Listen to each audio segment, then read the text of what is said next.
Hello everybody and welcome back to the dumbest gulag on all of YouTube, Pit Stain Hobbies. We're just here with a really quick update video on the awesome Russian MI-24 Hind partwork from Eaglemoss Russia. We snuck her out from behind the Iron Curtain. Actually, somebody else snuck it out well before the conflict in Ukraine, where some of my ancestors are actually from. But Ukraine flies it, Poland flies it, Turkey, Hungary, a lot of places fly the Hind. They fly the Hind. I got my AK real colors, the grayish yellow, Russian grayish yellow.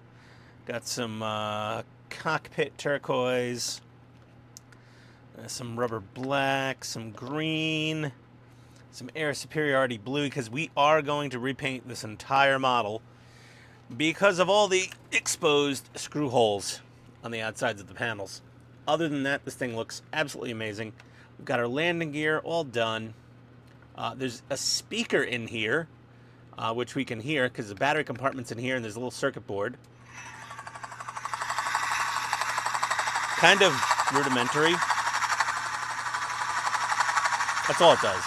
That's literally all it does. There's no remote control, there's no buttons, there's no missile firing or gun firing sounds. It is what it is. You get what you get. But when you do, let's close up that. You do get some lights up front, landing light on the bottom, and you get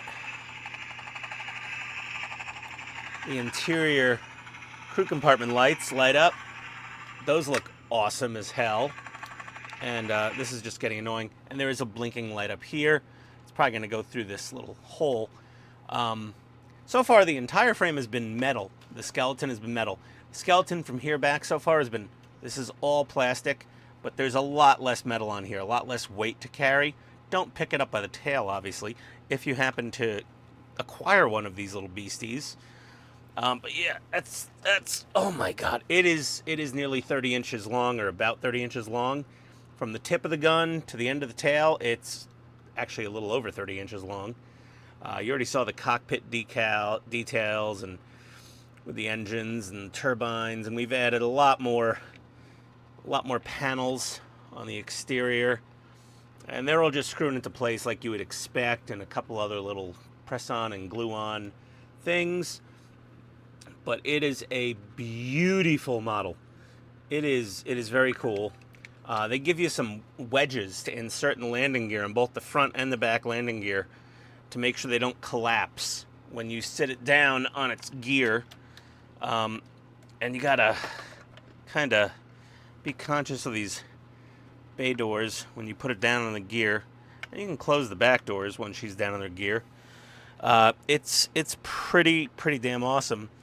We got the blades. So these blades are really interesting. If you notice, they're pre-drooped, because all these Hinds, you'd see them, when they're parked, the blades kind of droop a bit while they're just sitting there. They don't flatten out until they spin up. There's actually a metal backbone, a thin metal backbone inserted. So this is a two-part plastic blade, pre-assembled with a metal backbone in it when you get it. So that's pretty cool. And you have a die-cast hub connector right there to go on the die-cast hub. That's very nice. And it comes with rocket pods, but it was very obviously omitting the Falanga missiles, or the Fletya, whatever they were. The 9MJ, JM9J something, 9, I forget what letter and number it is. Not the Swatter. The Falanga was for the MI-24D. It was a semi-guided anti-tank missile, but I found a file online and I 3D printed some of these on my brand new Uniformation GK3 Ultra. Kind of overkill to print these. I could have done them on the little Mono 4K. They probably would have come out just fine, but I needed to test out the GK3 anyway when it showed up to make sure it wasn't defective or broken, and they came out really nice. They look really good. That's a 16K resolution there. There's a little bit of layer lining, but that I don't even need to sand. That'll just be covered up by primer and paint. So we're gonna have a full It's got all the racks for the Falanga missiles, just no Falanga missiles. And I'm like, what the hell? If you're building the Apache from Agora, which is an amazing, beautiful model, that thing comes with more ordnance than a small, like, African army just for one helicopter. It's amazing. So the fact that this didn't even come with 4 Falanga anti-tank missiles was a little disappointing. But for an extra $5 for an STL file, thank you 3D designers out there who are more talented than I now have Falanga missiles. And I just kind of scaled it up. We took the measurements of the real missile and we scaled it down. We divided it by 24. That was the millimeter length, and I just made that the length of the missile. And it printed out, and it's probably going to be just about perfect. If it's not, I can always scale it up a few millimeters or down, conversely, because not every scale is perfectly done. But yeah, she's going to be awesome. This is going to be a lot of filling all these screw holes. There is one YouTuber from from Romania, that built this and did a whole build series on it, all in Ukrainian, which YouTube can't translate. But I could at least watch what they did. I saw what they did. I got the materials.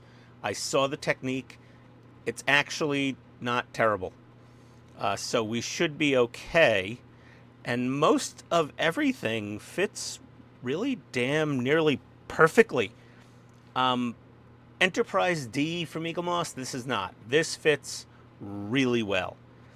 I honestly think possibly the same company, or the same factory making the Apache made this, because this fits together so well. So yeah, either way, that's where we're at. We are currently up to stage 68 out of 120. So I'm making fast progress. You don't get a whole lot per stage, so they go really fast, but I mean, you could see what you get per stage if you just flip these over backwards. And you see each stage is really not a ton of parts. You know, there's not a whole crap ton there. But yeah, it's awesome. And I'm still very thankful that I was able to acquire this beautiful model, and I get to build it here in the States and be the bearer of one of the only 1/24th scale Hind attack helicopters in all of America. I feel very honored. I'm very privileged. And you should all feel very special to be able to see this damn thing in English, or my version of English. People will have comments about that one, right?